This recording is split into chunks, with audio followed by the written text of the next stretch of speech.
Kekosongan pasif aktif. Kekosongan yang kaya materi, sekaligus mengantarkan kaya pengalaman spiritual yang memberi. Kok bisa?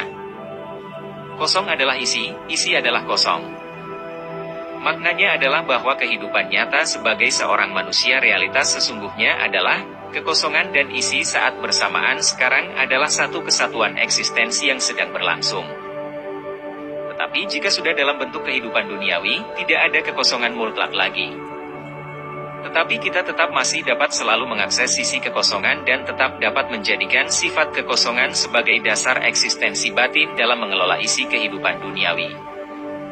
Maksud agar selalu terakses pada kekosongan batin untuk menjalani kehidupan, tujuan utamanya adalah teraktifkannya sifat kekosongan batin membuat kita membuka diri, membuka kekosongan ruang batin, yang berarti terbukanya ruang yang sangat luas menerima apapun tanpa penolakan untuk pembelajaran lebih sempurna dan berkelanjutan.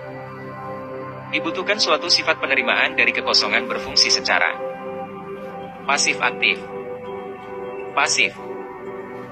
Bahwa kekosongan batin telah terbuka luas dalam sifat penerimaannya, tidak bergeming dan goyah oleh kemelekatan pada apapun kebenaran dan kesenangan yang datang padanya, tidak juga menolak apapun ketidakbenaran dan ketidaksenangan yang datang padanya. Karena ia adalah sang penerima dan pembelajaran karena ada pengamatan pasif yang netral, tidak mengintervensi apapun yang sedang dipelajari. Ia sebagai kekosongan mengamati segala sesuatu sebagai kekosongan, tawar dan netral untuk mendapatkan kebenaran apa adanya. Dan saat bersamaan secara aktif batin terus konsisten mempertahankan sifat kekosongannya, terus konsisten mengalir secara alamiah sebagai suatu arus yang membiarkan apapun yang datang mengisi, kemudian dialirkan pergi secara alamiah mengosongkan kembali pada sifat kesejatian yang selalu dalam fungsi kekosongannya. Ini suatu usaha dari sifat kesadaran yang secara aktif untuk tetap dapat mempertahankan sifat kesejatian batin tetap berada dalam sifat kekosongannya. Demikian ia adalah kekosongan yang pasif menerima, tetapi ia kaya akan aliran banyak isi tiada berhenti.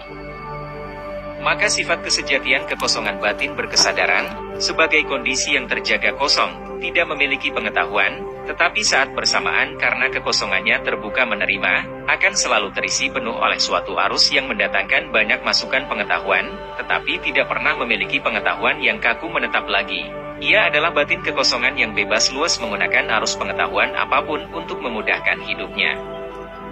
Maka ia kosong tapi sesungguhnya penuh dengan pengetahuan yang terus mengalir dapat dimanfaatkan. Maka ia tidak memiliki apapun, tetapi karena arus kekosongan datang dan pergi, dan karena ia kekosongan maka selalu ada yang bebas datang diterima dan dilepaskan lagi, tiada batas aliran menerima dan melepasnya. Maka ia kosong tapi sesungguhnya kaya penuh dengan kekayaan yang datang dan digunakan seperlunya dan dibebas gunakan sebagai kebajikan untuk datangnya kekayaan berikut seperlunya.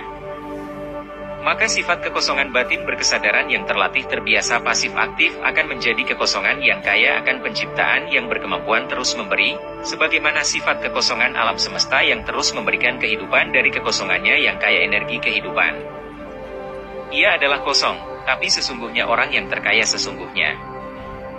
Selama manusia masih manusia dengan tubuh fisik yang masih memerlukan kebutuhan, dan sebagai tubuh jiwa yang terus perlu belajar mengalami evolusi spiritual kesadarannya. Maka kekosongan yang dapat dicapai dan digunakan sesungguhnya adalah kekosongan kesadaran yang bersifat pasif aktif yang penuh penciptaan dan kekayaan yang mengalir.